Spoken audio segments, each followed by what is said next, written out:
میں ایک ہدہد ہوں جو عصر حاضر میں ساری دنیا کا جائزہ لینے نکلا ہوں۔ میں پرواز کرتے کرتے تھک گیا ہوں۔ میرے بازو شل ہو چکے ہیں، میرا وجود ٹوٹ چکا ہے، میرے جسم پر گرد جمع ہے، میرے کانوں میں سسکیوں کی آوازیں ہیں۔ آہ واہ گاں گریہ زاری سے میرے کان کے پردے پھٹ چکے ہیں، میرا دل پھٹا جا رہا ہے۔ میری ناک میں شام کا گرد و غبار ہے، میری آنکھوں میں عراق کا ہولناک منظر ہے۔ میری نظروں میں ملبے کے نیچے ٹکڑوں میں پڑے افغانی بچے ہیں۔ میں نے لیبیا لٹتے دیکھا ہے، میں نے فلسطینی عورتوں کی بیہودہ لاشیں دیکھی ہیں۔ میں نے روہنگیا بچے سے پوچھا جس کی گلے کو پشت سے کاٹا جا رہا تھا کہ تمہیں کوئی ان ظالموں سے کیوں نہیں بچا رہا؟ بچوں نے روتے ہوئے جواب دیا کہ اے ہدہد، اب سلام امن کا درس دیتا ہے، اب سلام ہتھیار اٹھانے کا درس نہیں دیتا۔ میں نے ایک بچے کے گوشت کے ٹکڑوں سے پوچھا کہ یہ تیری حالت کس نے کی؟ گوشت کے ٹکڑوں میں جنبش ہوئی اور زور سے چیخا کہ میری حالت کا ذمہ دار وہ ہے جو کہہ رہا ہے کہ اسلام مذہبی رواداری کا درس دیتا ہے۔ میں وہاں سے اڑ کر ایک اور بستی میں پہنچا جہاں ایک عورت کو درخت سے باندھ کر اس سے بدتمیزی کی جا رہی تھی۔ میں چلایا اور اس عورت سے گویا ہوا کہ اے مظلوم عورت، تجھے ان درندوں سے بچانے والا کوئی نہیں۔ وہ عورت کہنے لگی نہیں، کوئی نہیں، کیونکہ اب اسلام صرف تبلیغ اور اصلاح کا درس دیتا ہے۔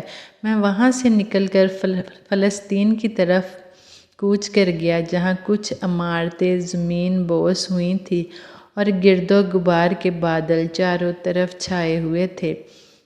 ملبوں سے انسانی چیخوں کی آوازیں آ رہی تھیں۔ میرا وجود کپ کپا اٹھا۔ میں زمین پر اترا تو وہاں انسانی اعضاء بکھرے پڑے تھے۔ ایک زوردار چیخ کی آواز آئی۔ میری نظر ایک گرے ہوئے ستون کے نیچے ایک شخص پر پڑی جس کا سینہ ستونوں کے نیچے دب کر کٹ گیا تھا اور کٹے ہوئے سینے سے دل باہر پڑا تھا۔ میں نے اس مرے ہوئے شخص کی نعش سے مخاطب ہو کر پوچھا کہ یا مظلوم، کیا کوئی نہیں تھا ان ظالموں کے حملے سے تمہیں بچا پاتا؟ مرے ہوئے شخص کے ہونٹوں پر مسکراہٹ بکھری۔ اس نے زیر لب کہا کہ اے طائر، اب ہمیں نہیں کوئی بچانے والا۔ اب اسلام امن کا دین ہے، اب اسلام صرف نماز پڑھنے کا دین ہے، اب اسلام صرف اعتکاف میں بیٹھنے کا دین ہے، اب اسلام صرف میلاد منانے کا دین ہے، اب اسلام اختلاف رائے کو احسن طریقے سے ڈیل کرنے کا دین ہے، اب اسلام صرف بد مذہب کی رد کرنے کا دین ہے، اب اسلام صرف نعتیں پڑھنے کا دین ہے، اب اسلام صرف عرس منانے کا دین ہے، اب اسلام صرف کنڈے کرنے کا دین ہے، اب اسلام صرف نوافل پڑھنے کا دین ہے، اب اسلام صرف مناظروں کا دین ہے، اب اسلام صرف مدارس چلانے کا دین ہے، اب اسلام صرف تبلیغ اور اصلاح کا دین ہے۔